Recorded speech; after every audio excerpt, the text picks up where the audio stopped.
প্রাণপ্রিয় শিক্ষার্থীবৃন্দ, তোমাদের সকলকে স্বাগত জানাচ্ছি। আমি জয়তশীল, সহকারী অধ্যাপক, বান্দরবান ক্যান্টনমেন্ট পাবলিক স্কুল ও কলেজ।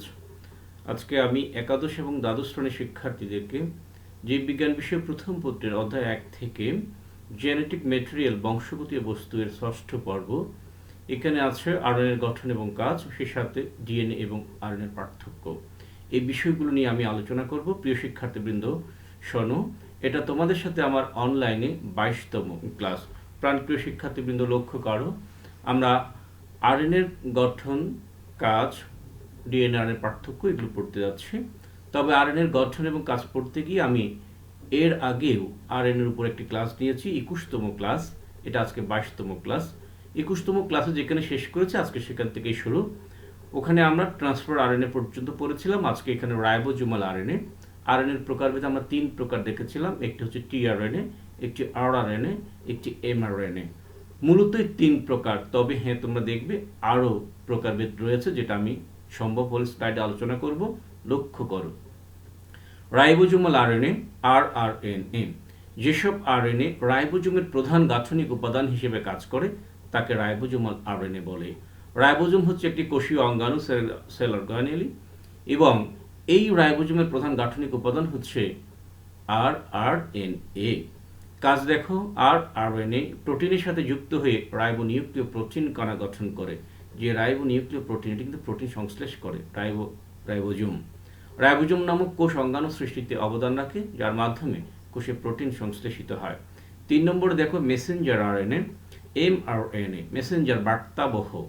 এই এমআরএনএ মূলত ডিএনএ থেকেই তৈরি হয়, এবং ডিএনএতে যে জেনেটিক কোড, ট্রিপলেট, জেনেটিক ইনফরমেশনের মূল একক, সেখান থেকে তথ্য ক্যারি করে নিয়ে আসে। এই জন্য এটা মেসেঞ্জার আরএনএ। যেসব আরএনএ জিনের সংকেত অনুযায়ী প্রোটিন সংশ্লেষের ছাঁচ হিসেবে কার্যকর হয়ে নির্দিষ্ট অ্যামিনো অ্যাসিড অনুক্রম বাছাই করে, সেগুলোকে এমআরএনএ বা বার্তাবহ আরএনএ বলে। এমআরএনএ যা ডিএনএ থেকে জেনেটিক কোড বহন করে নিয়ে আসে, ডিএনএ থেকে ট্রান্সক্রিপশনের মাধ্যমে এমআরএনএ সৃষ্টি হয়। এমআরএনএ এর 5 প্রাইম প্রান্তের কয়েকটি বেস কোডনবিহীন এই প্রান্তকে বলা হয় 5 প্রাইম লিডার। আবার 3 প্রাইম প্রান্তের কয়েকটি বেস কোডনবিহীন, অর্থাৎ এরা কোনো জেনেটিক কোড ক্যারি করে না, এই প্রান্তকে বলা হয় 3 প্রাইম ট্রেইলার। মাঝখানের অংশটাই মূলত জেনেটিক কোড ক্যারি করে, জেনেটিক তথ্য ডিএনএ থেকে নিয়ে আসে সাইটোপ্লাজমে। পরপর 3টি বেস মিলে একটি কোডন হয় কার? এমআরএনএর। এমআরএনএর পরপর 3টি বেস সিকোয়েন্সকে কোডন বলে। আমরা যেমন অ্যামিনো অ্যাসিড সাইট দেখেছিলাম, ACC ধারা। মনে করো এইরকমই একটি ACC ধারা, যদিও আরএনএর ক্ষেত্রে প্রথম দিকে হচ্ছে 5 প্রাইম লিডার এবং শেষের প্রান্তটা হচ্ছে 3 প্রাইম লিডার। এরা কোনো জেনেটিক কোড ক্যারি করে না। মাঝখানের কিছু অংশ আছে যারা জেনেটিক তথ্য ক্যারি করে ডিএনএ থেকে সাইটোপ্লাজমে নিয়ে আসে, এবং সেই তথ্য অনুযায়ী ট্রান্সফার আরএনএ অ্যামিনো অ্যাসিড ভান্ডার থেকে অ্যামিনো অ্যাসিড ক্যারি করে এমআরএনএকেই দেয়, এবং সেই এমআরএনএ আরআরএনএর সাথে, রাইবোজোমের সাথে মিলিত হয়ে প্রোটিন সংশ্লেষ করে, আর এই প্রোটিন সংশ্লেষের মাধ্যমে জীবের চারিত্রিক বৈশিষ্ট্যগুলো প্রকাশিত হয়। যাই হোক, দেখো কাজ, নির্দিষ্ট প্রোটিন সংশ্লেষণের বার্তা নিউক্লিয়াস থেকে সাইটোপ্লাজমে বহন করে, এবং রাইবোজোম ও টিআরএনএ এর সাহায্যে নির্দিষ্ট অ্যামিনো অ্যাসিড অনুক্রমের শৃঙ্খল বাছাই করে। প্রিয় শিক্ষার্থীবৃন্দ, লক্ষ্য করো, এখানে দুটো আরএনএর মডেল দেখিয়েছি। একটি হচ্ছে দ্বিতন্ত্রী। দ্বিতন্ত্রী এর অর্থে আরএনএ মূলত একটি সূত্রক। এই সূত্রকটি নিজেই নিজের সাথে পেঁচ খেয়ে থাকে। তুমি একটি ছোট্ট সুতা উপর থেকে ধরে ছেড়ে দাও, দেখবে এটা স্থানে স্থানে ভাঁজ হয়েছে। ঠিক এরকম, প্রকৃতপক্ষে এটা দ্বিতন্ত্রী নয়। আরেকটি দেখো, আরেকটি ডিএনএ এক সূত্রক, অবশ্যই 5 প্রাইম প্রান্ত, এটি হচ্ছে লিডার প্রান্ত। লাস্টে দেখো 3 প্রাইম, এটি হচ্ছে ট্রেইলার প্রান্ত। এই দুটি অংশ কোনো জেনেটিক তথ্য ক্যারি করে না, জেনেটিক তথ্য ক্যারি করে কোডিং অঞ্চল। এরপরে চলে আসো, আরও 2 প্রকার বলেছিলাম শুরুতে, প্রধানত 3 প্রকার, বাট ইদানিং আমরা 5 প্রকারের পড়াচ্ছি। একটি হচ্ছে জেনেটিক, আর একটা হচ্ছে মাইনর। জেনেটিক আরএনএ বা জিআরএনএ। দেখো, যেসব আরএনএ কিছু ভাইরাস দেহে বংশগতি বস্তু হিসেবে কাজ করে তাকে বংশগতীয় আরএনএ বলে। এসব ক্ষেত্রে জীবদেহে ডিএনএ অনুপস্থিত থাকে, যেমন টোবাকো মোজাইক ভাইরাস। প্রধান কাজ হচ্ছে প্রোটিন তৈরি। কিছু ভাইরাস দেহে এরা বংশগতি বস্তু হিসেবে কাজ করে। এরপরে দেখো মাইনর আরএনএ। সাইটোপ্লাজমীয় আরএনএ ও নিউক্লিয় আরএনএ নামে কিছু ক্ষুদ্র আরএনএ রয়েছে, যারা কোষে বিভিন্ন প্রোটিনের সাথে মিশে এনজাইমের কাঠামো দান করে। এরা মাইনর আরএনএ হিসেবে পরিচিত। কাজ দেখো, বিভিন্ন ধরনের এনজাইমের কাঠামো দান করে এবং এনজাইম হিসেবে কাজ করা। প্রিয় শিক্ষার্থীবৃন্দ, লক্ষ্য করো, আমরা আরএনএর প্রকারভেদটা মোটামুটি পড়েছি, গঠনটাও পড়েছি, কাজটাও পড়েছি। ডিএনএ তো এর আগেই শেষ করেছি। আজকে ডিএনএ এবং আরএনএর পার্থক্যটা নিয়ে আমি আলোচনা করছি। একটু লক্ষ্য করবে, এটা পরীক্ষার জন্য ইম্পর্টেন্ট। ফিজিক্যাল স্ট্রাকচারে দেখো দ্বিসূত্রক, ডিএনএ অবশ্যই দ্বিসূত্রক এবং পেঁচানো বা ঘোরানো সিঁড়ির মতো, আরএনএ অবশ্যই একসূত্রক, একটি শিকলের মতো। কেমিক্যাল স্ট্রাকচারে দেখো ডিএনএতে ডিঅক্সি রাইবোজ সুগার, 2 নম্বর কার্বন অক্সিজেন নাই, ডিঅক্সি মানে অক্সিজেনবিহীন। এরপর দেখো ডিএনএর অন্যতম নাইট্রোজেনাস বেস থাইমিন, যেটা কখনোই আরএনএতে পাওয়া যাবে না। দেখো আরএনএর পাইরিমিডিন বেসে আছে ইউরাসিল এবং সাইটোসিন। ইউরাসিল কথাটা মনে থাকবে, মনে রাখবে, এটা পরীক্ষায় এমসিকিউতে আসবে যে ইউরাসিল যেটা স্পেসিফিক্যালি আরএনএতে আছে, ডিএনএতে নয়। প্রকারভেদে দেখো কার্যগত দিক থেকে ডিএনএ একই রকম, বাট কার্যগত দিক থেকে আরএনএ 5 প্রকারের হয়। প্রিয় শিক্ষার্থীবৃন্দ লক্ষ্য করো, ডিএনএ আরএনএর পার্থক্যের মধ্যে পরের অংশটুকু আমি একটু আলোচনা করছি। উৎপত্তি দেখো ডিএনএ কিভাবে সৃষ্টি হয়, তৈরি হয়, উৎপন্ন হয়। অনুলিপনের মাধ্যমে ডিএনএ রেপ্লিকেশনের পরের ক্লাস আমি রেপ্লিকেশনটা নিয়ে আলোচনা করব আশা করি।